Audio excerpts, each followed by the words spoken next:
Thanks for tuning in to Hobbs and Horror Movie Review Podcast.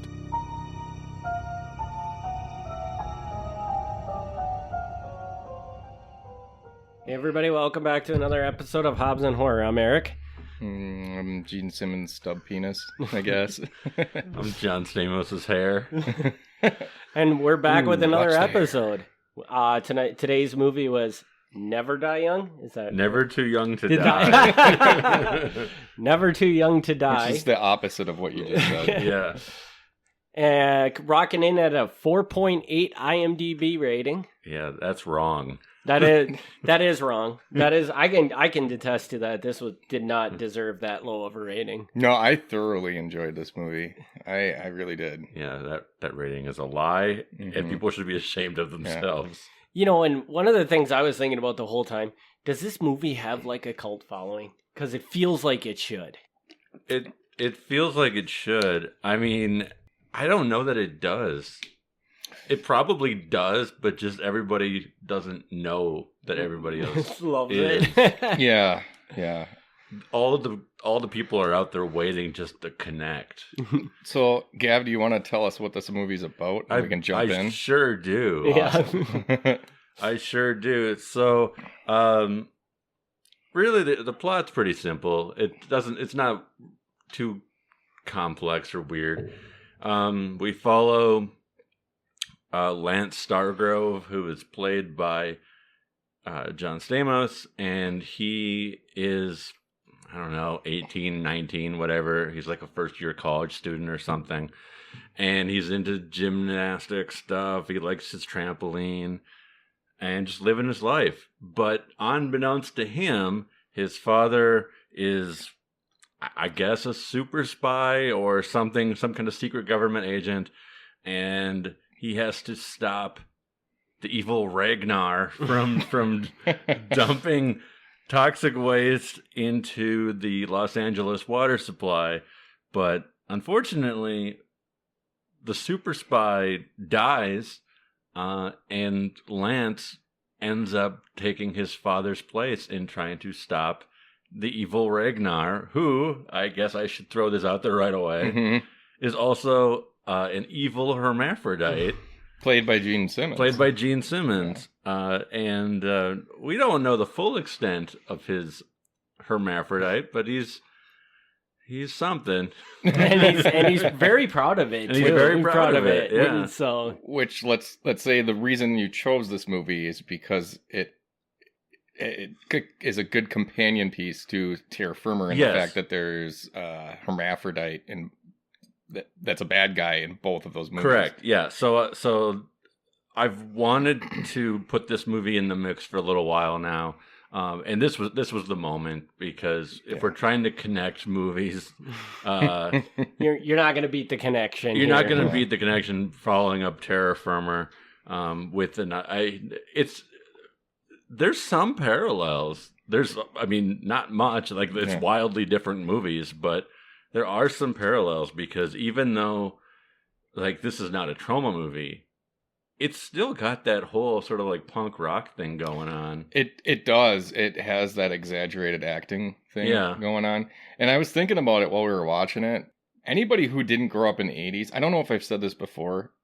I may have, and I apologize to anyone listening if I have, but like, people growing up now that watch 80s movies probably have a very warped perception of what went on in the 80s. Yeah. Because you watch these movies and everything is so exaggerated.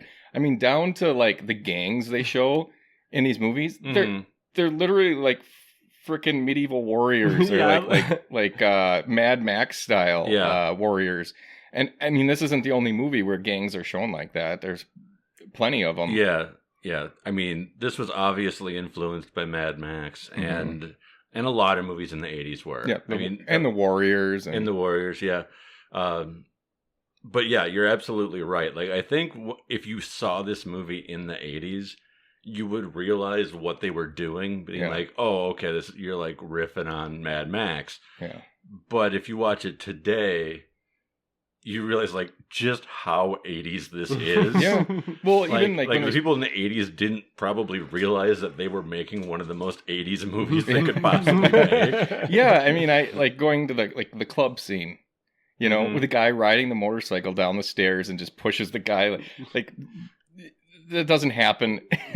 Yeah. Well, and I don't know if you guys caught this, but like a lot of scenes where they're showing their motorcycles, they have like bull heads on them and stuff. It's just a lot of weird stuff going on. Yeah. So, which is not to say that didn't happen in the 80s, but I think that probably was not normal. No. yeah, I think that was much more a Hollywood thing than than a normal thing. Yeah. I gotta say that fucking Gene Simmons did a better acting job than Jon Stamos in this movie. Yes. Do you agree with that? Yes. Like, I mean, you look at the two of them, and you know, I don't know how many movies Gene Simmons has been in. I'm assuming more than one, but not a whole lot. Jon Stamos has a pretty lengthy career, but at this point in his career, Gene Simmons was better.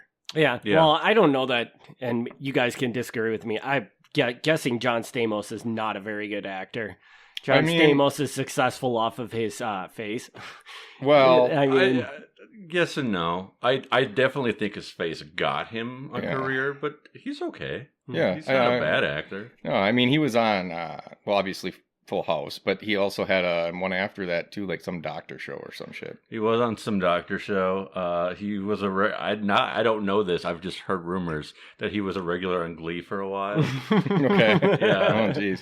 Yeah. So, but yeah, absolutely. Like Jon Stamos, some scenes he's okay. A lot of the time, like his lines sound a little off. Like he's not delivering them the way they're supposed to come out. Yeah. Whereas Gene Simmons like is full in. Like when he's being crazy, he's over the top crazy. He knows what he's supposed to be. And then later on, when you realize that he was also playing the other character, that's when you realize how great his acting was. Yeah. I was really impressed. Because like I said, if you've seen it a couple of times, you can go back and you'll catch it. Like you'll hear the voice. It's Gene Simmons' voice. But he mixes it up enough and he's, you know, subdued or whatever enough that you don't realize underneath the fake beard that that's Gene Simmons. Yeah. So he actually does a really good job. Yeah. Like he's not just being crazy. He actually shows a lot of range in the movie. Yeah, I kind of wonder if he was doing a lot of drugs too, because you know, like just the over the top character that he's playing and everything. It just, I just have this feeling, you know, he was a rock star. Yeah, you know, so he probably was doing. I mean, this was at like their peak, right? Like 80s. It was kind of for Kiss. 86 would he Kiss have kind of fizzled out? I can think of Kiss as more like a 70s band, but I'm not a Kiss fan, so I'm not really sure. But I bet you they were doing loads of drugs and shit, and that probably actually helped him to act like a crazy hermaphrodite guy. Yeah, he's not a transvestite. No, he's not a transvestite. He's not cross-dressing because he's a woman. That's true. And a man. And a man. But he's not really a man or a woman because he's only a half a man and a half a woman. Yeah. So that was a pretty nice dig. Yeah. Yeah, when Jon Stamos starts getting into like the I'm all man thing, like, okay, dude. Like, all right. Just watch the hair. Like, I don't know. Like, you're not... I mean, you're very handsome, but you're not a manly man. So I don't know what you're trying to suggest here. And to swing it back to what you were saying about how you thought Gene Simmons was better than Jon Stamos, I almost wonder if a lot of that is that the casting was much better. Gene Simmons played that was a good role for Gene Simmons. I don't know. So we didn't really say this yet, but this isn't a horror movie. I would call this more of an action movie. Yeah. So they were trying to make Jon Stamos an action star, which I don't think works for Jon Stamos. Not really. You know, so maybe a lot of the problems with him, which honestly, I don't think he really hurt the movie per se. If anything, it was funny because he was in it, because you were seeing Jon Stamos play something you never would see him play. Right. And not very well. And that's the same thing as like me saying how you watch it now is how 80s it is. It's the same thing. Like if you saw this at the time, you probably weren't very impressed about Jon Stamos, but now that he is who he is, it's funny to see him play this role. But I think a lot of the hurt was they're trying to make him something that he's not. Yeah, that's fair. You know, I just love the fact that when just going into this movie and you because Eric and I were kind of like, we don't know what's going on in this right away. And, you know, we got that there's this disc and whatever, and they want to pollute the city water or whatever. Yeah. And I'm like, well, why don't they just break the disc? and you're like, good point. Yeah. And I was waiting throughout the whole movie for my point to be invalidated, to be shown that there was some reason why they couldn't. There wasn't. Yeah. No, there was no reason why they couldn't. So the whole plot of this movie is the bad guys trying to get the disc from the good guys. Yeah, I don't really understand it. So we see that for some reason, which makes absolutely no sense in the real world, but for some reason, the water supply to Los Angeles and the toxic waste supply somehow share pipelines, but just normally they're not turned on to go that direction. Yeah. But apparently, if you have this disc, you have access to reroute the pipes. And so, I mean, I guess it makes sense that you need whatever's on this disc to do that. But then you've got Robert Englund's character, who clearly knows how to handle these computer programs and stuff. Yeah. So I don't know. Again, the whole thing, you just have to kind of go with it. Yeah. But it's whatever's on that disc, he probably could have just told the system to do that. Well, and you know what, I don't want to pick apart movies like this. I mean, the whole point is that they're garbage and they're fun, right? Yeah. But that glaring, if the disc is what they need to blow this fucking dam up, then why don't you just throw it in the trash? Why are you running around with it, waiting for them to catch up to you, take it, and use it? Yeah. You're saying why don't the good guys destroy it? Yeah. No, that absolutely. No, I don't know. Yeah. Yeah, it's I have no idea because it doesn't seem like you need it to do anything good with it. Yeah. Now, it would be different if the bad guys had the disc and the good guys were trying to get the disc from the bad guys. Right. If that was the whole plot of the movie, totally can buy that. But when the good guys have the fucking disc... I got you. I think maybe I misunderstood you the first time. Yeah, no, you're absolutely right. I don't have a clue why the good guys held on to it. Yeah, there's no reason other than... why did this disc exist in the first place?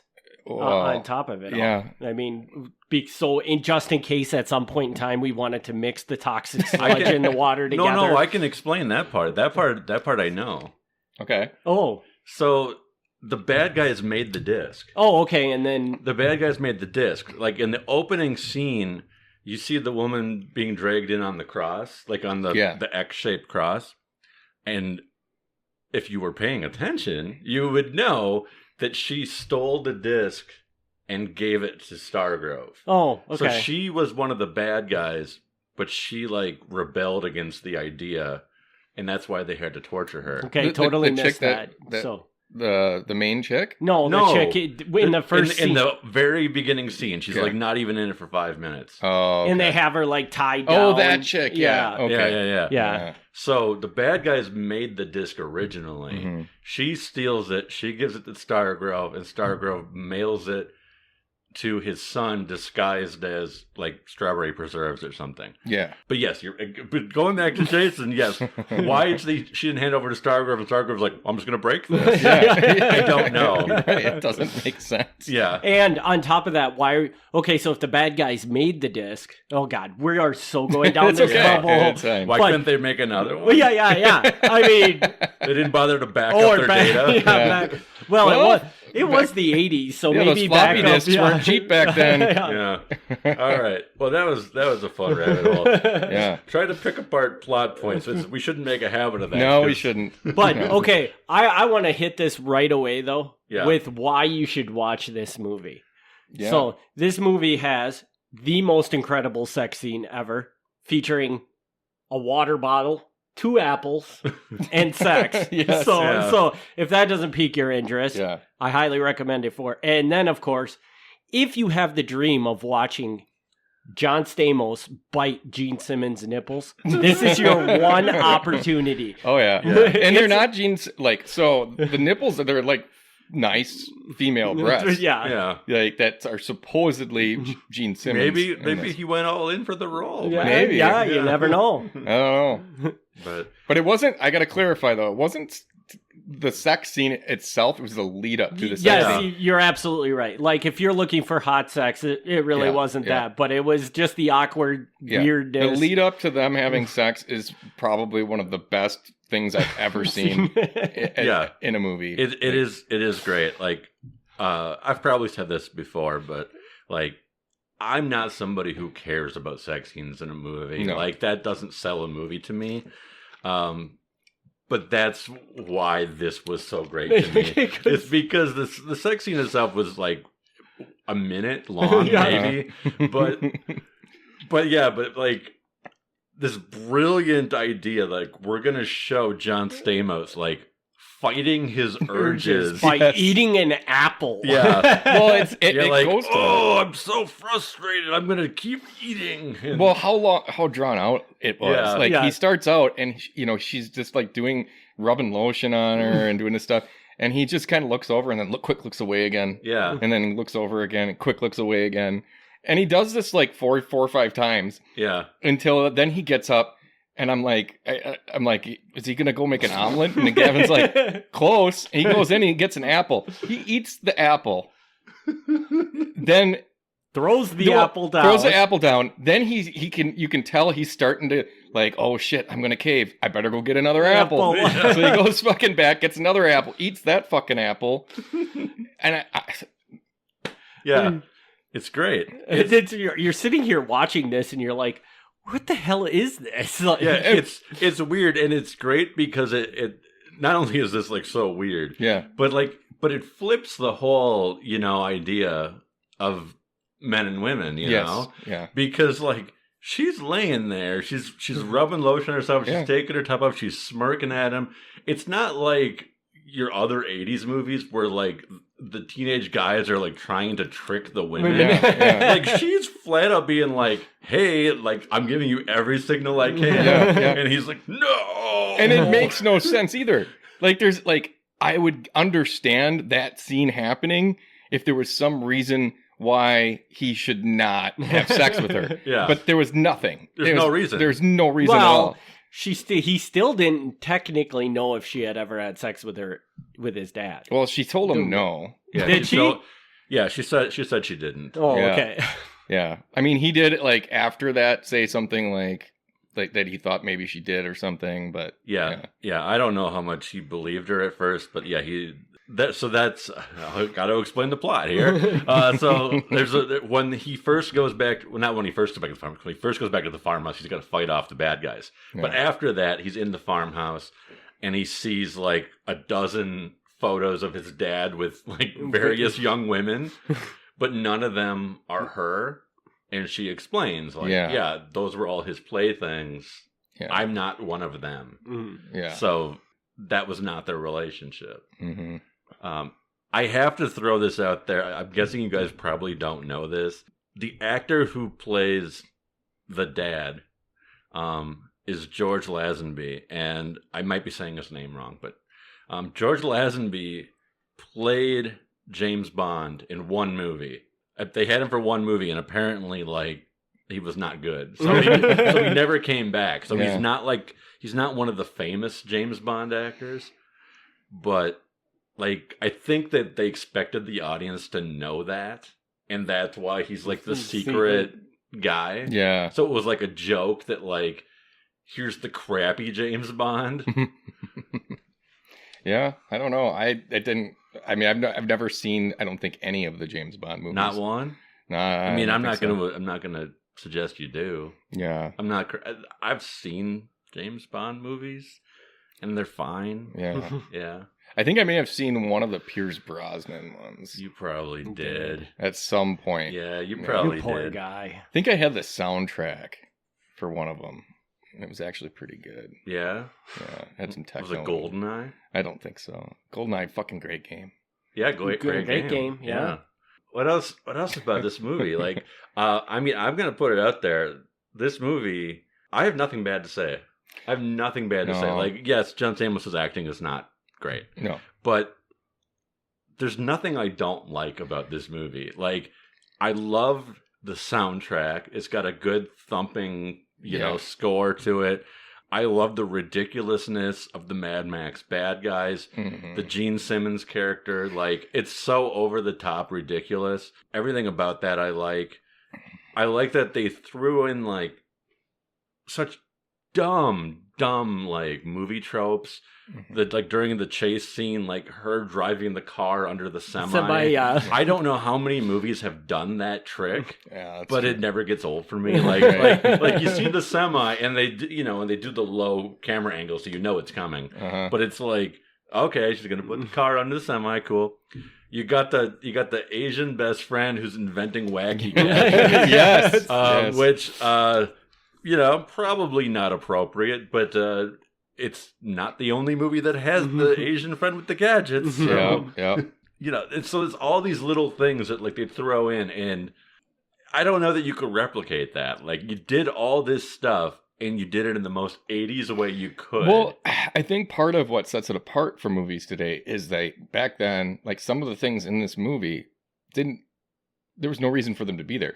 There was no reason for the bad guy. Any of this movie to be there. I mean, like, there's no reason for for the truck driver drinking. You know, like, during that whole chase scene or whatever, the guy in the semi is sipping from a bottle of booze.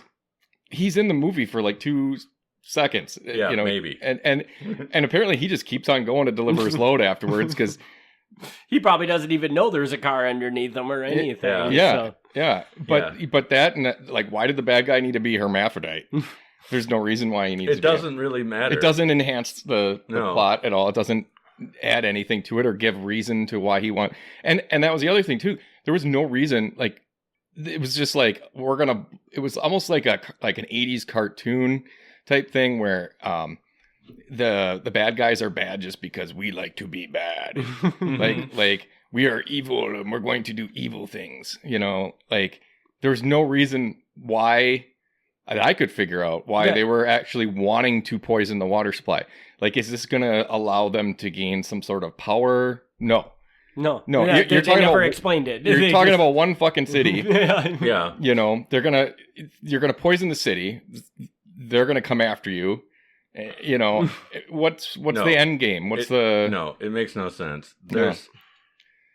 There's the scene where Jon Stamos is in, like, an office with his dad's friend and the traitor guy, who at that point we don't know is the villain, but, you know, the traitor guy.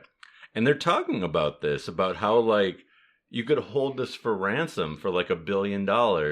Yeah. Like easily get $1 billion. They were explaining how they could have a better plot. Yeah. They're like this is to save the entire population of LA is easily worth $1 billion. Yeah. And it's like, yeah, that would make sense. Yeah. But that isn't the goal. At no point does the bad guy ever call anyone and be like, hey, by the way, I'm going to poison the water supply. You should try to stop me. Yeah, give me $1 billion or I'm going to do it. And he's not even, like, super secretive about him being the bad guy, because he goes out and he performs, like, music at a club. Anybody could show up at the club, stop him at any time. Yeah. I want to know how quickly, how he was able to change from being in his military uniform into being the dude from Rocky Horror Picture Show, like, so quickly after getting off that helicopter. It's literally like he pulls off his wig or whatever it was, and he does his little laugh, and then suddenly he's now back to being his drag show looking, and I'm like, how did that happen? Magic. Yeah. But I will say, like, his portrayal of the hermaphrodite is very similar to the one in Terra Firma and to the Rocky Horror Picture Show. It's very, very similar, I think, like the way that they portray it. Yeah, I don't know if that was intentional or not, but I can definitely see with the similar like hair and stuff for Rocky Horror. Similar hair, the way that they acted, everything. Yeah. So that could have been intentional because obviously they would know what Rocky Horror was. Right. Whether Terra Firma was ripping off Never Too Young to Die, that part I don't know. I would kind of doubt that they did. Yeah. But I felt like with this movie, even though it was not horror at all, that it carried a lot of the traits that you see in a lot of the horror movies that we watch. Like it had a very much that same feel. It had just, some of the quirky humor in it that, like you said, when he's drinking the booze, and that's totally something you would see in a horror movie. And I just thought that was like interesting. a trauma movie type thing. Yeah. And I'm like, so I almost wonder if like, does every genre of movie have that little sub-genre that makes that funny, like weird, and it's just the horror side of it is the more popular part of it, but everybody has that little segment of it. Yeah. I don't know. Like, I was thinking about this during the movie. I was like, can I argue that this is a horror movie? And as much as I tried, I'm like, no, I really can't. It's totally an action movie. I can argue that Clifford is a horror movie. Yeah. That I can do. but I can't. This one, I'm like, I can't do it.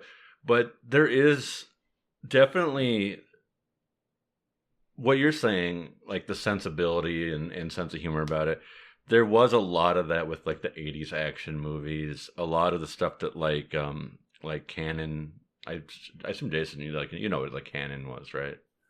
Oh yeah, the media company or like company. They would do a lot of that. They'd release a lot of like Chuck Norris movies and just over the top action movies where like you couldn't take them seriously, and they are not horror, and horror is not action.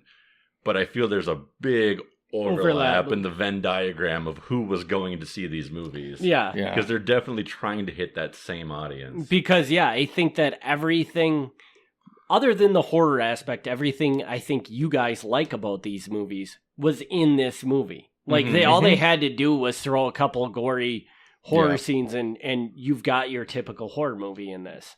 So typical 80s horror movie, Yeah, I mean, like, RoboCop. Is RoboCop a horror movie? Probably not. But, you got your moments. You got the toxic waste landing on the guy and he's like melting and then it gets hit with a car and he explodes and stuff. And like, that's a total horror movie. And he shoots everybody's dicks off. Shoots everybody's dicks off, yeah. There's that stuff. Even when he dies before he's RoboCop and they just keep shooting him until he's like basically mush. Yeah. I mean, the director, Paul Verhoeven, like he knew what he was doing. Like it was intentional, but that was almost crossing into horror territory. Yeah. But yeah, this doesn't. And there were moments they could have done it. They could have made it gorier. They could have made it something scarier instead of funnier. They could have done it, but they didn't. They had Robert Englund, and they didn't do it. They didn't really use him much. No. Like, for considering, I wish we would have looked this up right away, but do you know for sure Freddy came out before this? I'm pretty sure, because I think this is 86. It is 86. So if Nightmare on Elm Street came out before this, then he had some star power at this point.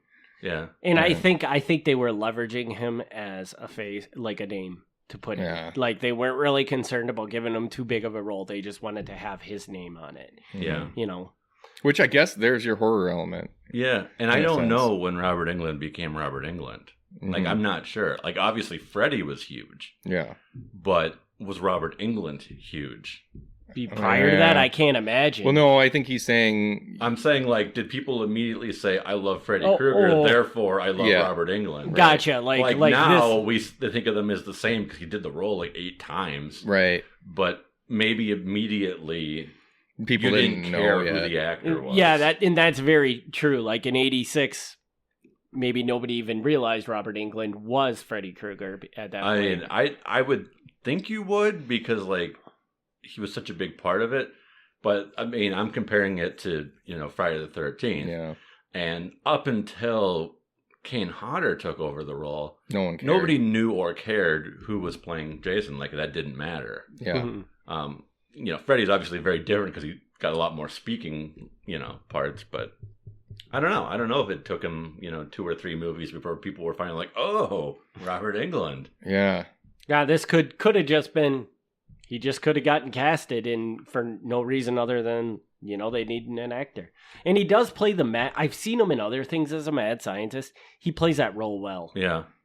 And that's kind of what he was in this, was because he was the computer guy. And either way, at this point, he was, even if he was known as Freddy, he was probably still like a working actor. Like he had to take parts. Yeah. He hasn't been in a lot of really good movies though, other than Nightmare on Elm Street. What? No. Yeah, not really. What? Yeah. What about all the great movies he's been in? I mean, there's Killer Tongue. There's The Mangler. Is The Mangler a great movie? No. Oh, okay. No, it's not. And everything I've ever seen him in, I feel like the role came just because he was Freddy Krueger and the people thought it would be cool to put him in there. 2001 Maniac? Yeah, I was going to say that one next, yeah. Which that has a few fun scenes. I think somebody gets pulled apart by horses.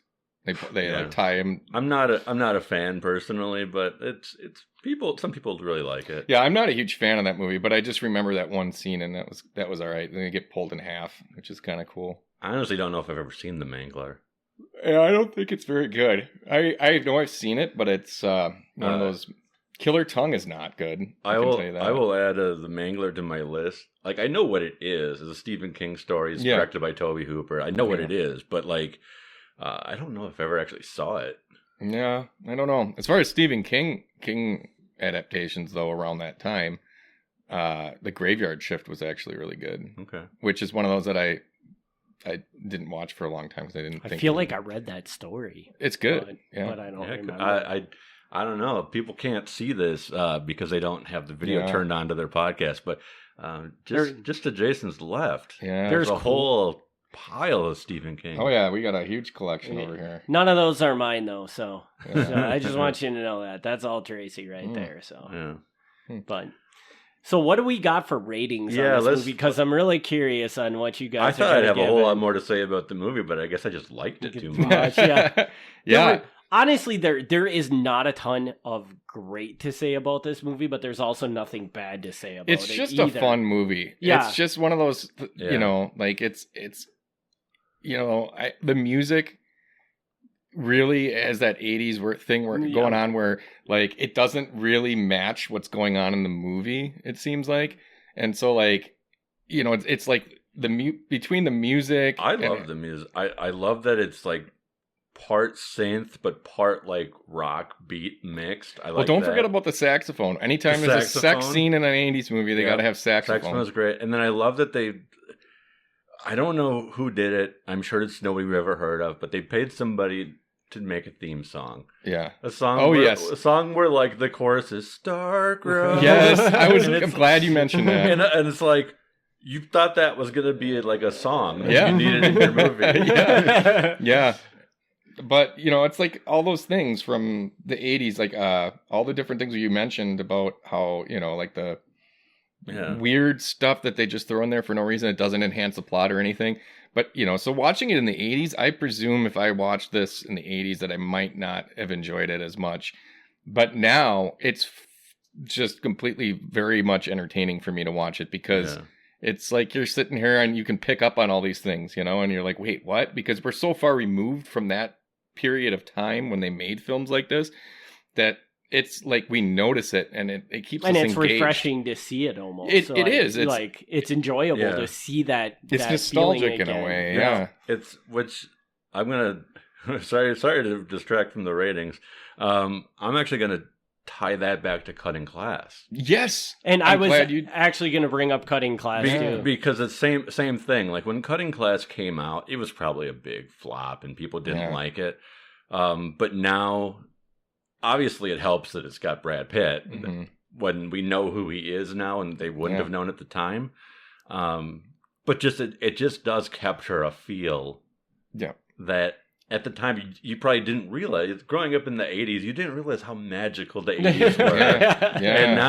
And now we can look back and be like, man, the 80s, and maybe I'm a little biased, but I think, the 80s really were a golden decade for movies. I agree, because I don't think you can ever capture it again. I don't think that style of filmmaking is ever going to be done again. And I think part of it, with these low budget movies and the kind of over the top things like, him being a hermaphrodite or the acting being over the top. I think part of that was because it was low budget. I think because you don't see that in movies like Predator. You don't see that in movies. That's an 80s movie. The Predator could be a hermaphrodite. You don't know. The overtop acting, though, you don't see that in the bigger budget 80s movies. You see it in the lower budget movies.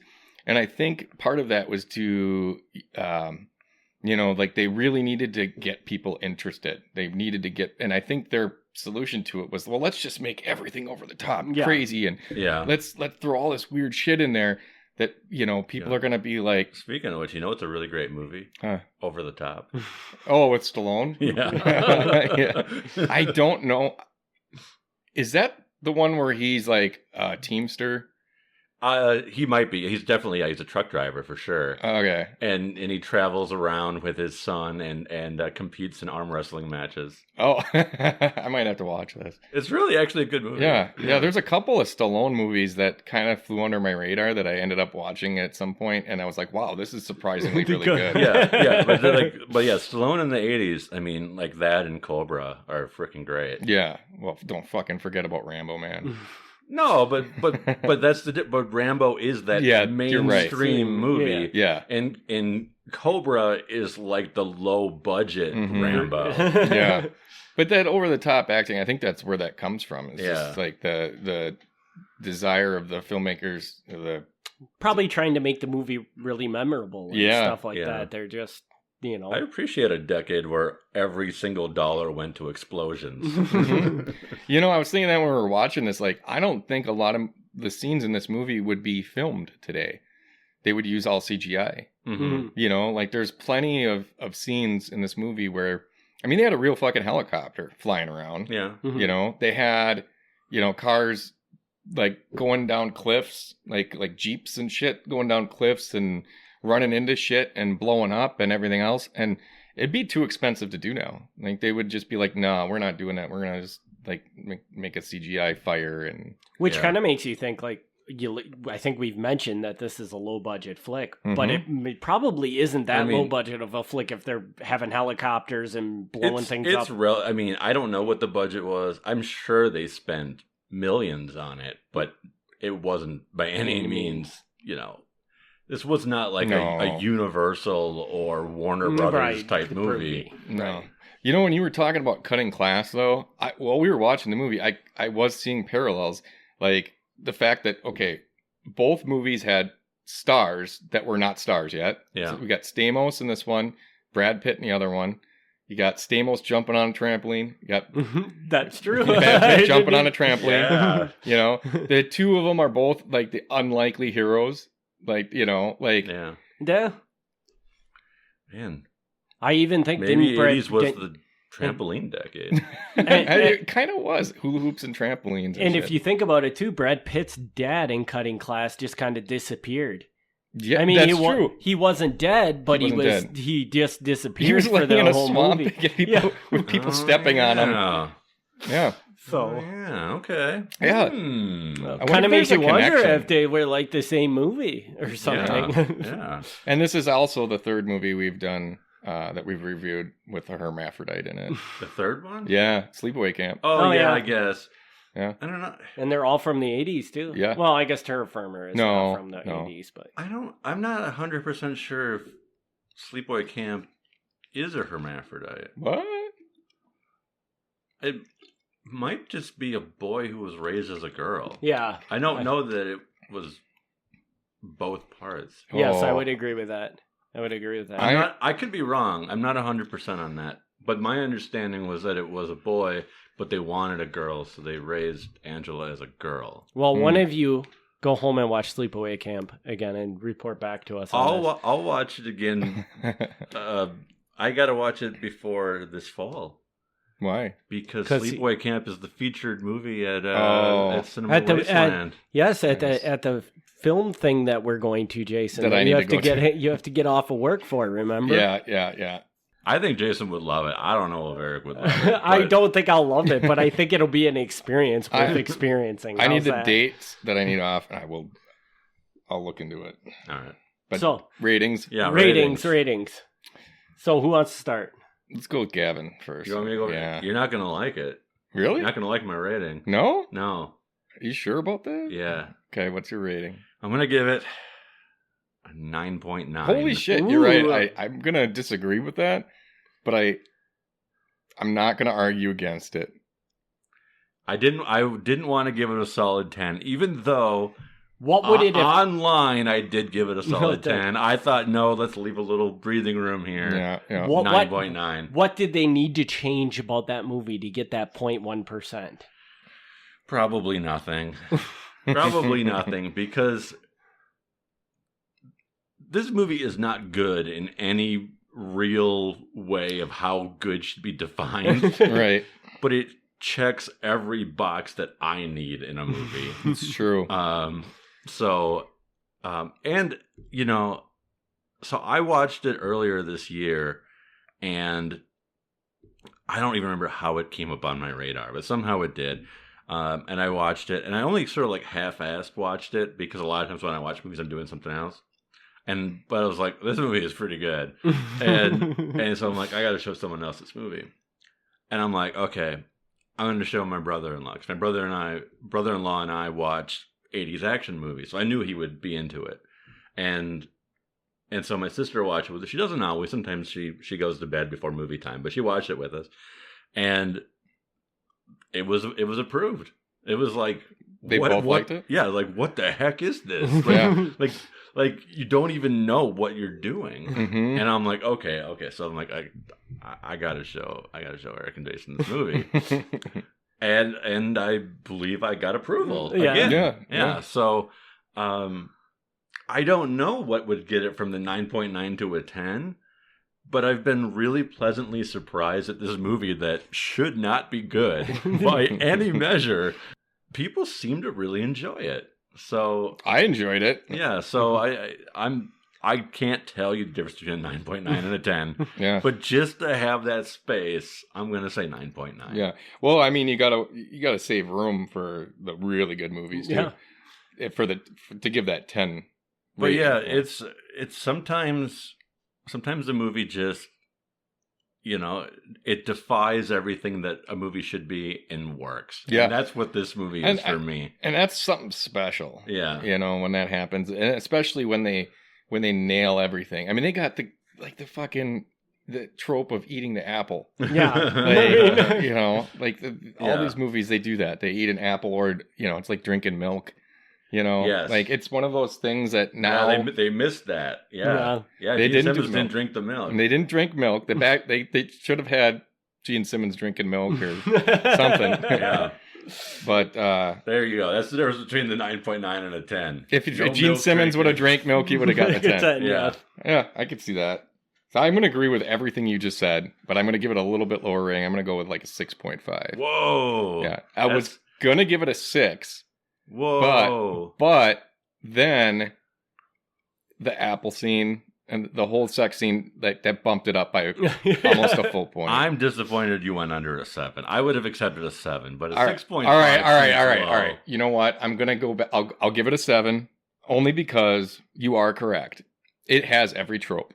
It has every single thing, and I did enjoy it. I did not feel distracted any time that I watched it. Like I didn't need to, look at my phone. I did a few times, but most of the time it was me writing notes on what I wanted to talk about it so that I wouldn't forget. Yeah. But, this was a great movie. I mean, not a good movie, but a great movie. Yeah, not a good movie, but a great movie. Yeah. Yes, perfect.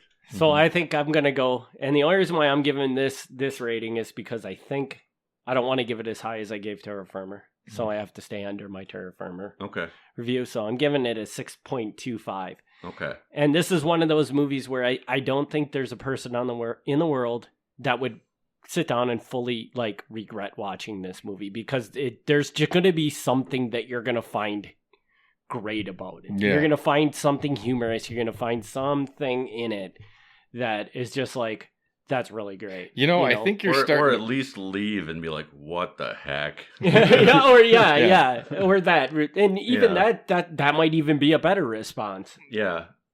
But not what the heck, like you're mad about it. No. Just what the heck, like, why is this? Well, what did you say you're giving this? 6.25. 6.25.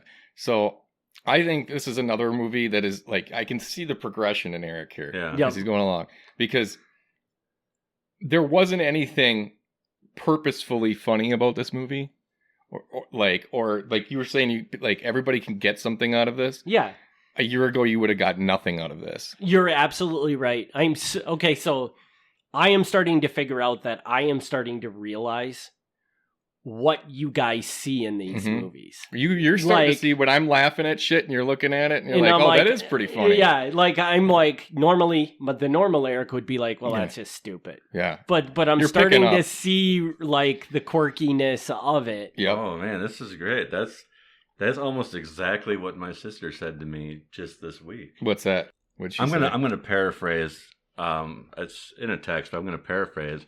And she basically said that like she started watching bad movies, and she's really come to understand why bad movies can be enjoyable, instead of just stupid and a waste of time. And my response to her was like, I don't know that I should be proud of that. But I mean, I guess I'm glad that she understands now why like watching a bad movie can be something that people like. Yeah. And it's interesting because I don't know that you guys even fully understand the difference the way I do, because I was on one side and now I'm coming over to the other side, whereas this stuff was always enjoyable to you. Yeah. So you probably don't fully understand just how these movies have like their own little quirks to them that make them special. But now I know what the difference is between an actual good movie and a bad movie that's enjoyable. Like I understand that difference. But I've always liked the bad movies. So, I don't know what it takes to get somebody to see that. Yeah. Right. Yeah. And it's forcing them to watch these shit-ass movies week after week and do a podcast about it. And I think defend it. You can teach anybody this, man. Anybody can like a shitty horror movie. You just have to watch enough of them. Maybe we should start our own little school of... This is the curriculum. Yeah. Right. Today we watched The Janitor, and we're going to expect a... 5-page paper. Yeah. But now, starting high there. With that said, though, only some of the movies that we've done have those redeeming qualities. Absolutely, that's fair. So, like when we did Halloween, or not Halloween, but we did a Jason movie. Even Sleepaway Camp had some of it because it had some pretty quirky characters in it that are memorable. Sleepaway Camp is hit and miss. There's some people who love that movie, and there's other people like horror fans who don't really care for it. Yeah. So that's not an everybody who likes bad movies likes that movie. And Jason Takes Manhattan, pretty much everybody hates that movie. Yeah. Like I'm sure somebody out there that's their favorite Jason, but that person, there's something wrong with them. Yeah, but it is a really fun movie to watch with a couple people and then shit all over it. Yeah, right. Like, which was what we did. Yeah, I've seen that movie way many more times than I should have, and I'll probably see it again. Yeah, but it's not good, and I'll probably never be convinced that it is. No. Mm-mm. But there's a definite line where they're making a bad movie that's good, and then there's just bad movies, and like Jason isn't a great example, or Jason 4 is a great example. That's just a bad. You say Jason 4? Jason Takes Manhattan Part 8. Yeah, I thought it was Part 4. Sorry, no, Part 4 is actually good. Okay, my bad. Yeah. But anyways, the point is that it's not every movie. You know, it's only some of the movies that we watch, but I'm starting to see. What about that bakery movie? The bakery movie just had a hot chick in it. No one's gonna know why I said that. So while we were watching this movie, they know what the bakery movie is. Yeah. Well, Eric didn't. Eric can't fucking remember any of the movies that we watch. So he's like, that one bakery movie. And I'm like, how the fuck do you not remember the name of the movie? It's about a gingerbread man who kills people. It's the one that takes place in the bakery. You mean the Ginger Dead Man? Yeah. I figured it out, man. Yeah, you did. Did you say it correctly? Did you just say it correctly? Ginger Dead Man. Yeah. Wait, no, it's supposed to be Ginger Dead Man. It's supposed to be Ginger Dead Man? I think it's Ginger.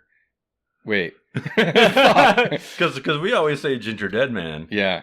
But you wouldn't say it that way. If you were I did say it. You're right. Man. I did say it right. The Ginger Dead Man. Yeah. Yeah, that's the right way to say it. Yeah. Not the Ginger Dead Man. All right. Which is how we were saying it. Right. Yeah. Yeah, you're right. All right, so say it. Ginger Dead Man. There you go. But I don't like saying it that way. I like saying Ginger Dead Man. Yeah. Yeah. Okay, so it's Ginger Dead Man. Yeah. Yeah? We need to start a poll on this. Yeah. Let's get Either Gary. way, it's not good. We want Gary Busey on this podcast to tell us how to properly say this movie. Oh, I would love to have Gary Busey on this podcast. Jesus. It would rather be a very bad day, but it'd be a great podcast. It would. Yeah, it would. So, all right. With that, I think we'll... Oh, wait. Who had the next movie? I do, and I'm going with... we're going to veer off of the really shitty action movies and hermaphrodites for a little while. Okay. I mean, I'm sure we'll get back to... We'll get back there. Yeah, but we're going to watch a movie that I watched maybe a month or two ago called All Eyes. And this is a newer movie. It came out last year. And it's not one that I've heard talked about. You know, I'm in a lot of horror groups on Facebook and stuff, and I've seen maybe one or two posts, which is, I think, how I heard about it. But people aren't really talking about it a lot. And I watched it, and, like, it was very good. Like, it's got humor. It's one of those that I feel like should get a little bit more recognition. And so I figured I'd show you guys and see what you think. Yeah, and I had not. And that's heard what of this... It, so. That's what this podcast is going to do. It's going to get its recognition. Yeah, and actually, you know, we were talking about this earlier. So, Gavin, maybe you can explain. We're going to kind of, you know, we've kind of been this podcast has kind of been evolving. Yes. And what we're picking for movies. You know, we started out with, like, you know, Jason Takes Manhattan, as we mentioned before, and things that are just garbage that aren't really redeeming. And then we've started kind of focusing more on movies that do have something that's redeemable, and we've also been throwing in a lot more hidden gems, things that are good that people maybe haven't seen. And I think the people that are listening, they want to hear the. Well, yeah, they don't need to hear about garbage movies. But obviously, we didn't completely abandon the garbage movies because we watched Ginger Dead Man. Yeah. So we're still gonna watch shit. We're still gonna waste our time, but we also got to throw in some good ones too. Yeah. Right. I think our new rule is going to be it's whatever we want to watch. Yeah. If we want to watch a good horror movie, we're going to watch a good horror movie. Yeah. If we can find a really shitty horror movie about Gingerbread Man, I don't think we're ever going to veer into mainstream horror. No. Like, I'm not going to suggest we watch Smile. I enjoyed Smile, but anybody who likes horror movies should have seen that. So. Yeah. Or Hugh Grant movies. I probably wouldn't. We wouldn't. Not going to go into Hugh Grant movies? Oh, my God. Why not? I mean, maybe there's the one that he did, that Worm movie. The Worm movie? Yeah. Like, the Lair of the White Worm? Yeah, I think he was in that. You want to see Jason change, man. Talk about Hugh Grant. I love Hugh Grant. He's just going to become all gobby. And he's great. He makes me laugh, and I don't know why. There's got to be I'll put this on the back burner. Shit. I'll find a Hugh Grant movie. Dude, god damn it. See, I got to be careful what I say in front of Gavin, because he will find... Gavin is going to There's a Tom Hanks slasher movie. There's got to be a Hugh Grant. I know there's at least one or two besides the one that I just mentioned, Lair of the White Worm. I think there's at least one more horror movie that he's been in. All right, well, they're coming soon. But either way, next time, All Eyes. Yeah. Yeah. So let's wrap this up. We will be back in 2 weeks with All Eyes, and we'll see y'all then. Thank you. Thanks for tuning in to Hobbs and Horror Movie Review Podcast. Join us in 2 weeks for another exciting movie review.